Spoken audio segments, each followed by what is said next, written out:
কাঁচা আমের মোরব্বা আচার যাকে একবার খাওয়াবেন সে কিন্তু আপনার ফ্যান হয়ে যাবে। আচারটা তৈরি করার জন্য আমি এখানে 4টি আম ছিলে 2 ভাগ করে কেটে নিয়ে পরিষ্কার করে ধুয়ে এভাবে পলে নিয়েছি। এখন এর মধ্যে দিচ্ছি 1 কাপ চিনি ও 1 চা চামচ পরিমাণ সাদা সিরকা। চিনিটা আমের সাথে ভালোভাবে মিশিয়ে দিয়ে গলে যাওয়া পর্যন্ত অপেক্ষা করছি। 1 ঘন্টার জন্য রেস্টে রেখে দিলে দেখবেন এইভাবে চিনিটা গলে একদম পানি ছেড়ে দিয়েছে এবং আমটাও খুব নরম ও সফট হয়েছে। আমের টুকরোগুলো চিনি শিরা অনেকটাই স্যুপ করে নিয়েছে। এখন আচারটা তৈরি করার জন্য চুলায় একটা প্যান বসিয়ে আমি আমের টুকরোগুলো দিয়ে দিচ্ছি। চুলার আঁচটা মিডিয়ামে রাখতে হবে।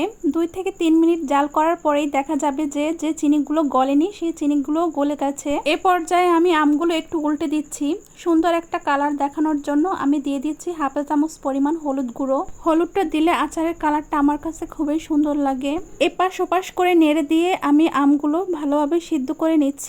কিছু সময় পরে দেখা যাবে যে আমের কালারটা স্বচ্ছ হতে শুরু হয়েছে, অর্থাৎ আমটাও সিদ্ধ হয়ে গেছে। এ পর্যায়ে আমি দিয়ে দিচ্ছি আচারের মশলা।